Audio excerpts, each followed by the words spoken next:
Students, कैसे हैं आप सभी। आई होप आप अच्छे होंगे। और मैंने जो अपनी पहली वीडियो बनाई थी इसी पर बेसिक ग्रामर फॉर बिगिनर्स का पार्ट 1, आई होप अच्छी लगी होगी। मैंने उसमें आपको बताया था कितने वॉवल हैं, कितने कॉन्सोनेंट हैं, और डब्ल्यूएच फैमिली के बारे में बताया था। ठीक है, अब इसका पार्ट 2 मैं आज आपको समझा रही हूँ। ठीक है, ध्यान से सुनना। और कुछ भी डाउट है, कुछ भी, तो कमेंट बॉक्स में आप डाल सकते हैं। Okay, let's start. देखिए, वर्ब क्या होती है। वर्ब को हिंदी में हम क्या कहते हैं? क्रिया। ठीक है, व्हाट इज वर्ब मतलब क्रिया क्या है। क्रिया देखो दो तरह की होती है, मैंने पिछली वीडियो में भी बताया था। क्रिया दो चीजें बताती है हमें।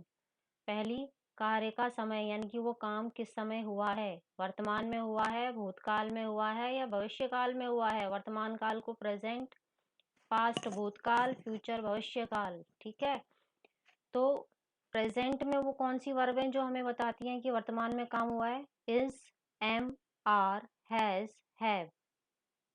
ठीक है, पास्ट में कौन सी वर्ब है? वॉज, वर और हैड। इज का पास्ट वॉज, आर का पास्ट वर, हैज और हैव दोनों का पास्ट फॉर्म क्या होता है? हैड। ठीक है, वर्तमान में बात करोगे तो हैज और हैव, पास्ट में करोगे तो इन दोनों का पास्ट होता है हैड। आई सॉरी, एम जो होता है वो हमेशा आई के साथ ही होता है। ठीक है, ये वर्तमान में ही है आपका। फ्यूचर वर्ब्स क्या हैं?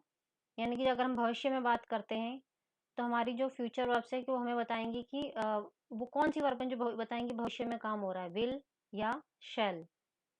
क्लियर है? एक बार और समझा देती हूँ। वर्तमान में जो वर्ब बताती हैं कि वर्तमान में काम हो रहा है वो वर्ब्स ये हैं। ठीक है, भूतकाल में क्या काम हो रहा है वो ये वर्ब बताती हैं। विल शैल बताती हैं कि भविष्य में काम हो रहा है। तो ये समय बताने वाली वर्ब्स हैं, इन्हें कहते हैं हेल्पिंग वर्ब। दूसरी तरह की जो वर्ब होती है वो है एक्शन वर्ब्स। ठीक, एक्शन वर्ब क्या बताती हैं कि काम क्या हो रहा है, असल में काम क्या हो रहा है, यानी कि आप काम क्या कर रहे हैं, खाना पीना, रोना, हंसना, सोना, कूदना। ठीक है, इस तरह की। फॉर एग्जाम्पल, वॉक मीन्स चलना, टॉक बातें करना, कुक खाना पकाना, रन दौड़ना, जंप कूदना, स्लीप सोना, ड्रिंक पीना। ठीक, वर्ब्स क्लियर है। अब हम हिंदी में हो चाहे इंग्लिश में हो, कोई भी सेंटेंस बनाते हैं, सेंटेंस को हिंदी में कहते हैं वाक्य। ठीक है, जो भी हम वाक्य बोलते हैं, चाहे हिंदी में बोलते हैं चाहे इंग्लिश में बोलते हैं, उसका एक ही रूल होता है। अभी फिलहाल आप सिंपल रूल समझ लो माइंड में, ताकि कंफ्यूजन क्रिएट ना हो। सिंपल रूल ये कहता है कि हमारा जो पहले सब्जेक्ट होगा, उसके बाद वर्ब होगी, और उसके बाद ऑब्जेक्ट होगा। अब आप कहेंगे सब्जेक्ट क्या है? सब्जेक्ट वो होता है जिसके द्वारा काम हो रहा है। ठीक है, जिसके द्वारा काम किया जा रहा है। वर्ब क्या है? क्रिया, जो कि मैंने अभी पीछे समझाई। ठीक है, वर्ब ये हमें बताती है, वर्ब वो शब्द है जो ये बताता है कि काम क्या हो रहा है या किस समय हो रहा है। ऑब्जेक्ट कौन है? ये ऑब्जेक्ट वो पर्सन है या वो चीज है जिस पर किसके काम का प्रभाव पड़ता है? सब्जेक्ट के। सब्जेक्ट ने जो काम किया उसका प्रभाव किस पे पड़ेगा? ऑब्जेक्ट पर। ठीक है, उसने सब्जेक्ट ने काम क्या किया वो कहाँ पता चलेगा? वर्ब में। देख लो, उदाहरण क्या है? राम बीट्स श्याम, यानी कि राम ने श्याम को पीटता है। ठीक है, थोड़ा सेंटेंस गलत हो गया, राम श्याम को पीटता है। अब राम श्याम को पीटता है तो सब्जेक्ट कौन है? आप इंग्लिश में सेंटेंस कैसे बनाएंगे इसका? सब्जेक्ट कौन है जिसके द्वारा काम हो रहा है? तो सब्जेक्ट कौन है? राम। हमारा जो ये रूल है, ये रूल फॉलो करना है बस आपको। ठीक है, राम, काम क्या हो रहा है? पीटना। पीटना वर्ब हो गई जो काम हो रहा है। बीट, बीट में एस क्यों लगा है ये आपको बाद में समझाऊंगी जब हम टेंस सीखेंगे। ठीक है, राम जिसके द्वारा काम हो रहा है, काम वो क्या कर रहा है? पीटने का। ऑब्जेक्ट कौन है जिसके ऊपर काम का प्रभाव, किसके ऊपर प्रभाव पड़ रहा है? श्याम पर। तो नीचे देखो आप, श्याम वही है सब्जेक्ट, राम, काम उसने क्या किया? पीटना। किसको पीटा? श्याम को। समझ में आया? क्लियर? सारे सेंटेंस ऐसे ही बनेंगे। फिलहाल माइंड में आप ये सेट कर लो, धीरे धीरे मैं क्लियर कर दूंगी आगे। ठीक है, आगे बढ़ते हैं। वर्ब्स की फॉर्म, सबसे पहले तो इंग्लिश सीखने के लिए आपको वर्ब्स की 3 फॉर्म होती हैं, उसको याद करना ही पड़ेगा। अभी मैंने कुछ वर्ब्स लिए हैं, फिलहाल आप उन्हें ही यूज करो रेगुलर यूज में वही आएंगी। ठीक है, 2 लिस्ट है, एक लिस्ट इसमें, अगली फिर दिखाती हूँ। पहली लिस्ट समझ लेते हैं। देखो ये वर्ब की फर्स्ट फॉर्म है, इनका हिंदी में मीनिंग भी लिखा हुआ है वर्ब, और इस वर्ब का सेकंड फॉर्म ये है और थर्ड फॉर्म ये है। ठीक है, सेकंड और थर्ड फॉर्म हमारा पास्ट फॉर्म में आ जाता है। ठीक है, ask, ASK, ask, ask means पूछना भी होता है और मांगना भी होता है। फिलहाल आपको सिर्फ वर्ब की फर्स्ट फॉर्म और उनका मीनिंग याद करना है, सेकंड और थर्ड में अभी नहीं जाना है। ठीक है, सेकंड थर्ड आप बाद में भी लर्न कर सकते हैं जब हम टेंस सीखेंगे। ऐसे वाइज से मीन्स कहना, अपनी बात कहना। अच्छा मैं आस्क बता रही थी, आस्क मीन्स आपने किसी से कोई बात पूछी, पापा से पैसे मांगे, वहां भी आस्क यूज होगा। टेल, कोई बात बताई या कोई चैप्टर समझाया, ठीक है, वहां टेल है। स्पीक, बोलना। गो, जाना। स्लीप, सोना। कम, आना। बिकम, बनना, मैं ये बनना चाहता हूँ, मैं वो बनना चाहता हूँ, वहां बिकम है, तो बनने के लिए लगेगा बिकम। टॉक, बातें करना। रन, दौड़ना। वॉक, चलना। टेक, लेना, किसी से कुछ चीज लेना। नो, इसमें के साइलेंट होता है। ठीक है, नो, जानना। गिव, देना। बाय, खरीदना। परचेज, खरीदना। अब आप कहोगे बाय और परचेज का मीनिंग तो सेम है, तो डिफरेंस क्या है?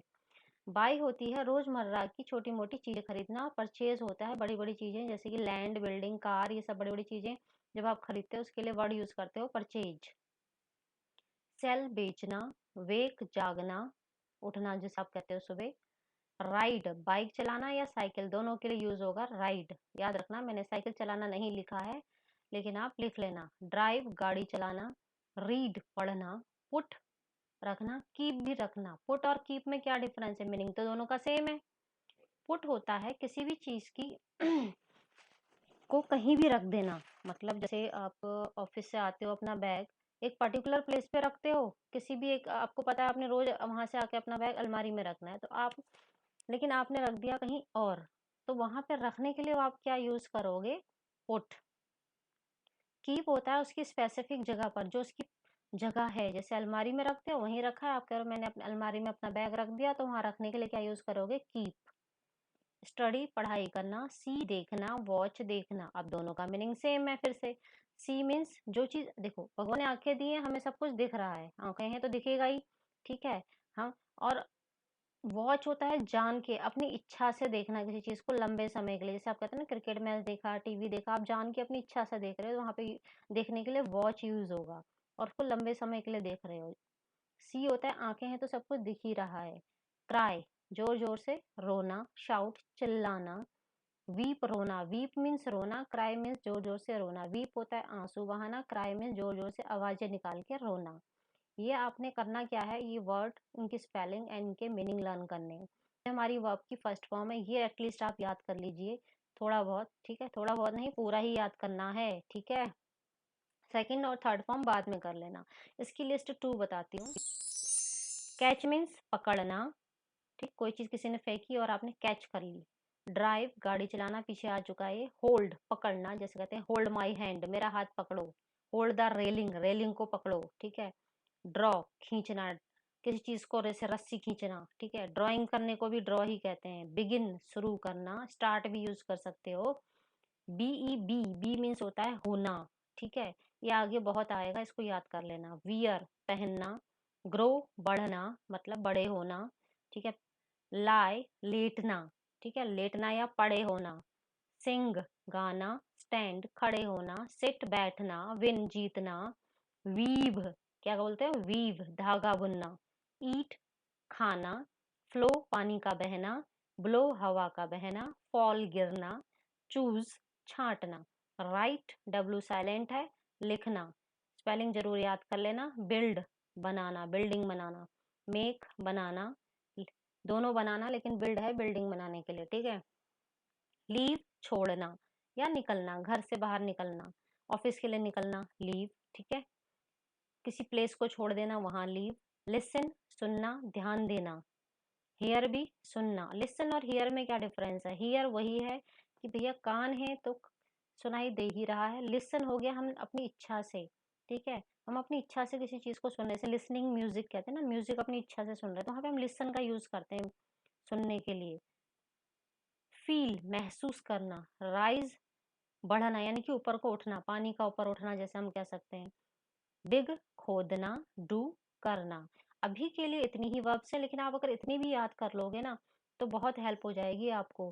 ठीक है, मैं जितने शॉर्टकट अब बता रही हूँ ना आपको, वो शॉर्टकट में सिर्फ फर्स्ट फॉर्म ही यूज हो रही है। फिलहाल आप फर्स्ट फॉर्म लर्न कर लो, नेक्स्ट टाइम जैसे ही फर्स्ट फॉर्म याद हो जाएंगे आप सेकंड और थर्ड भी कर लेना।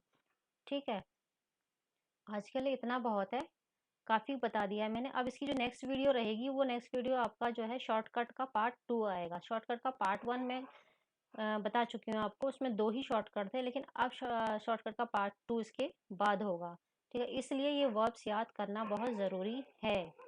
आई होप आपको मेरी क्लास अच्छी लग रही होगी, मैं अपनी पूरी कोशिश कर रही हूँ। ठीक है, thank you very much, bye bye, have a good day.